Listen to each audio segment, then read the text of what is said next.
Alhamdulillahi Rabbil Alameen. Wa usalli wa usallam ala Sayyid al-awwaleen wal akhirin. Nabiyyina Muhammadin wa ala alihi wa sahbihi wa barak wa sallam. All praise are due to Allah, Lord of the worlds. And peace and blessings be constantly showered upon our beloved Prophet Muhammad, the master of the first and the last, and upon his family, his companions, and all those who call to his way to the day of judgment. To my beloved brothers and sisters, those in the viewing audience, Assalamu alaikum wa rahmatullahi wa barakatuh. The end of the year 2020 and the beginning of 2021 is taking us into unknown territory. It's taking us into an unprecedented time where human beings have developed amazing technology, but at the same time the environment is turning against us, the economy is falling apart, our nations are in crisis, and the ethnicities of the world are in extreme tension.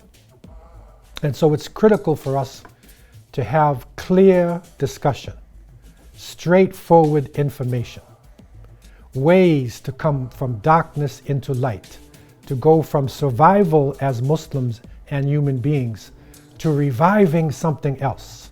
We want to revive our humanity. Muslims want to revive Islam because we know that is the best way for humanity to reach its needed goals. And so survival to revival is a thought that has been with me over the past 40 years in the field. And after traveling to 63 countries, living with the Muslims, experiencing the nations, 10 critical points came out in terms of taking us through this transition. And I shared these points on 4 different continents. This year has added a special significance to these points.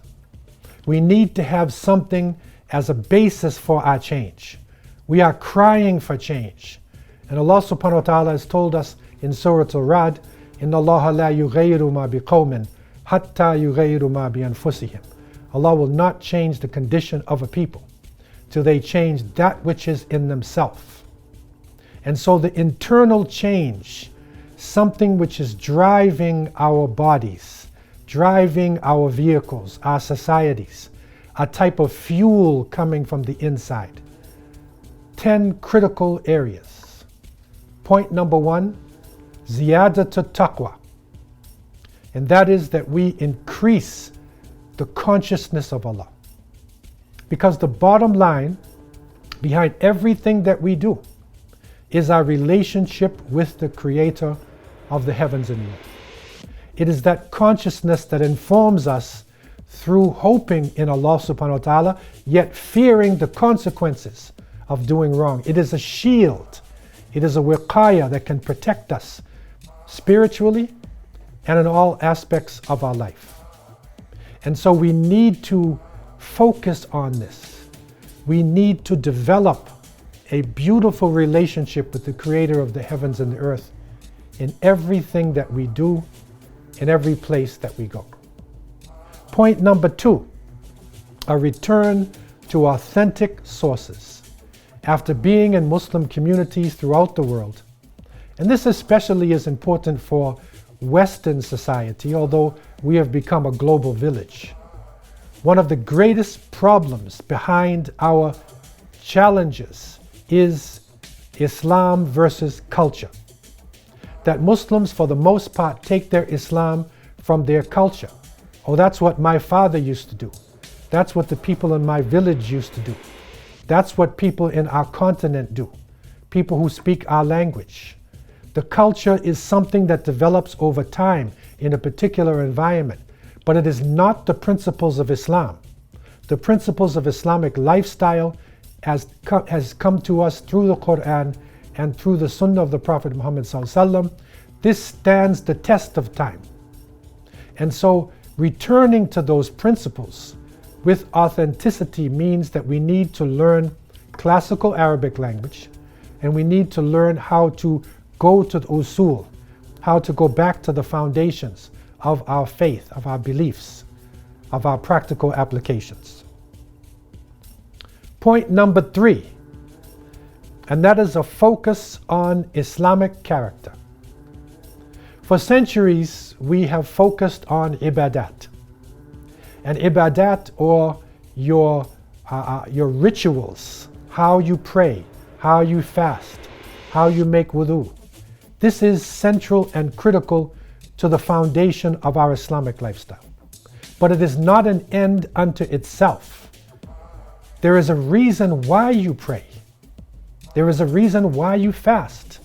And we have learned in the month of Ramadan that it is taqwa. Fasting is for taqwa. It is not a punishment of the body. And so, not just focusing on the ritual, but focusing on character. It's the character that comes out of the ritual. It is the spirit of the salat, the spirit of the fasting, the spirit of zakat, the spirit of hajj. And it's so important for our young people, because young people will ask you, when you tell them to pray, they might say, why should I pray? Have you thought about why? And that is critical for us in our change that we are going through, so we get the full benefit of the actions that we are doing. Point number 3, wisdom and balance.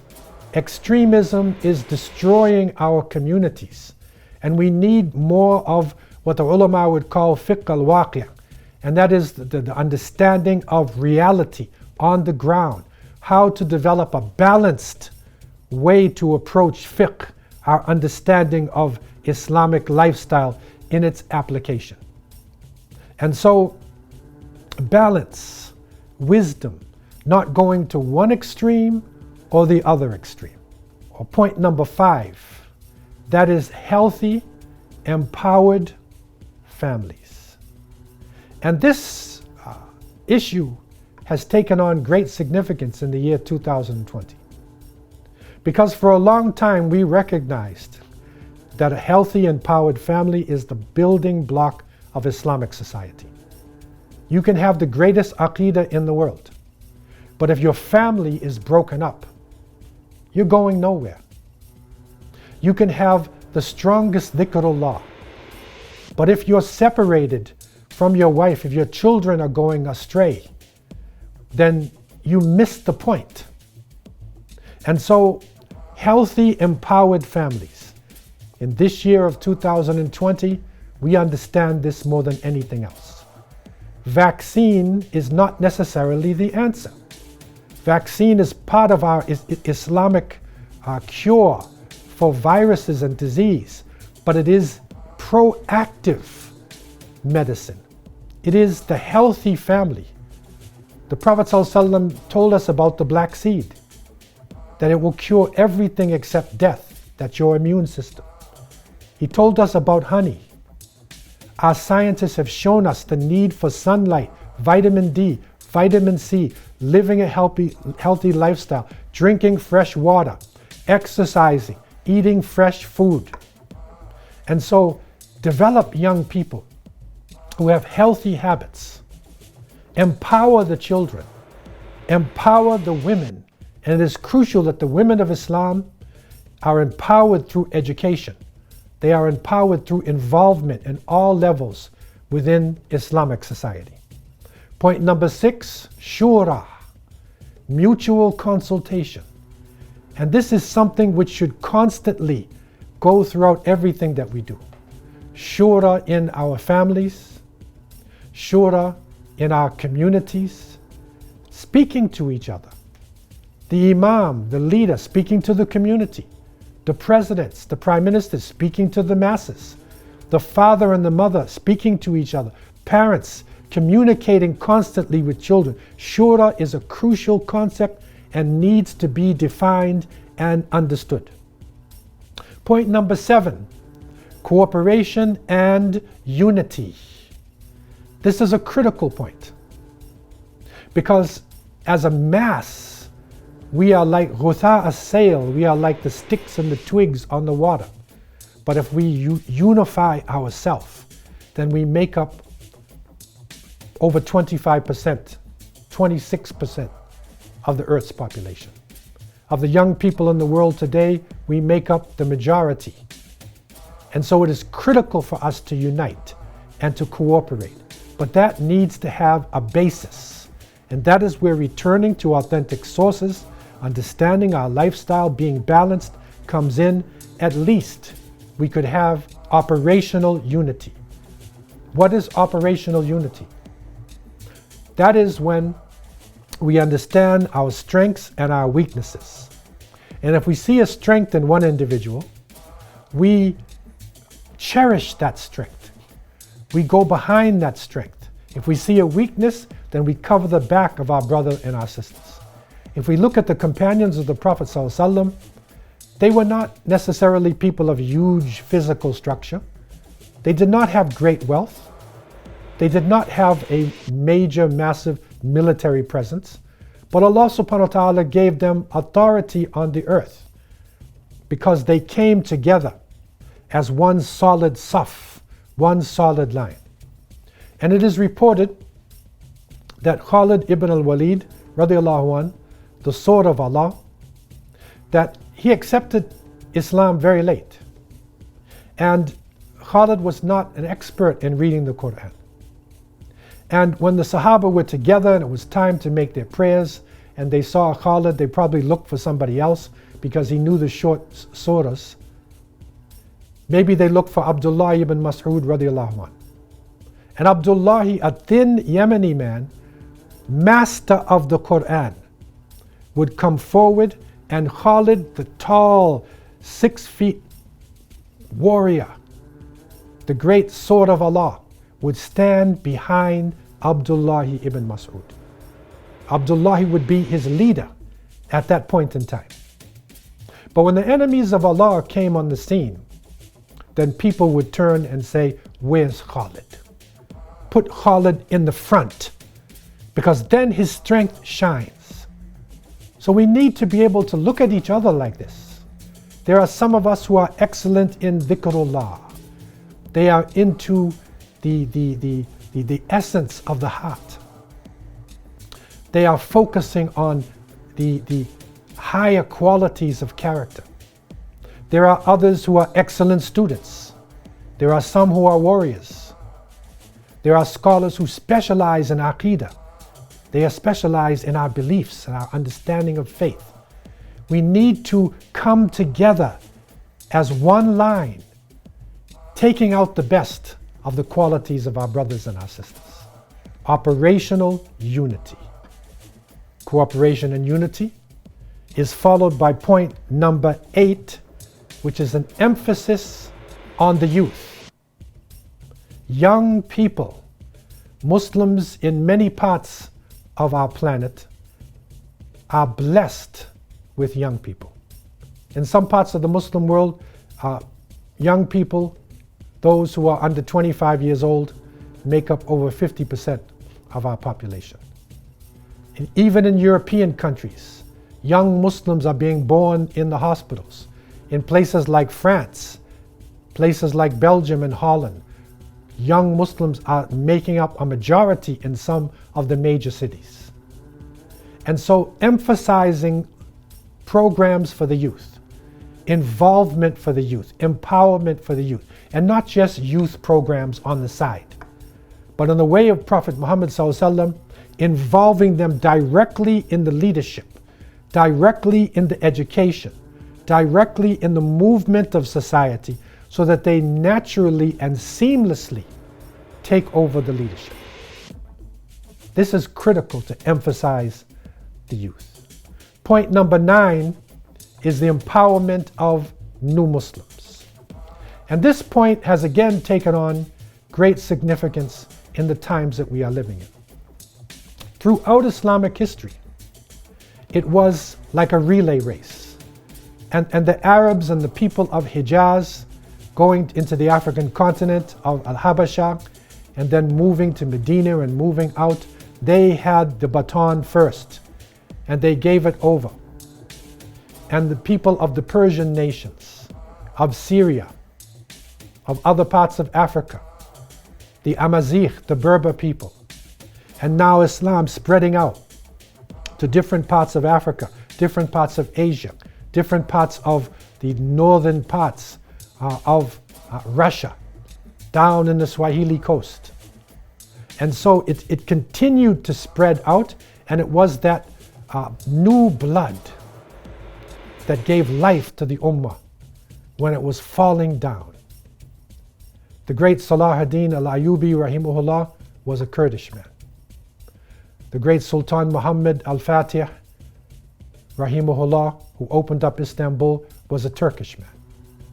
And you will see that it is the non-Arabs in many cases who actually enriched Islam with their culture and with their enthusiasm. This takes on a special meaning today, because as we look at the spread of Islam, we see African Muslims, black Muslims, who have come into our community and in many cases have not felt the type of warmth and empowerment that Islam has set for them. And so it is critical for us to empower new Muslims. That new thinking, that new lifeblood, that is what the Ummah is in need of right at this point in time. But that means everybody. And in the areas, for instance, in parts of the United States and in Mexico, Central America, that would be the Latino people who are coming into Islam. Empowerment. In parts of the areas where native First Nation people are coming into Islam. Empowerment. In parts of Europe and Scandinavia, Germany, where European people are coming into Islam. Empowerment. Every area where that new blood is coming in, we need to focus on this right now, because the body of the Muslims is sick and it needs to be revitalized with the teachings of Islam and with new people who have embraced this faith. And following this, with point number 10, outreach. Ad-da'watu ilallah. That is calling to Allah through providing Islamic solutions to real problems on the ground. And we do it for Allah. That is the best way to call to Allah. And that is the way to fulfill this mission, because the world is in crisis. And as we move toward the day of resurrection, the environmental crisis will increase. The sun coming closer to the earth, the floods, the tornadoes, the hurricanes, the tension, the wars that are coming about. And so we need Islamic solutions to real problems. And Allah Azza wa Jalla has given us, through the Quran itself and the way of the Prophet Muhammad Sallallahu Alaihi Wasallam, excellent advice if we would but know this advice and implement it and put it into practice. And so these are 10 critical points to take us from survival to revival. And I pray that Allah subhanahu wa ta'ala would revive Islam in our hearts, that Allah would revive Islam in the Ummah, and to take us from darkness into light, and to make our last words to be our best words, to be kalima la ilaha illallah, Muhammadan Rasulullah, sallallahu alayhi wasallam. I leave you with these thoughts, and I ask Allah to have mercy on me and you. Wassalamu alaikum wa rahmatullahi wa barakatuh.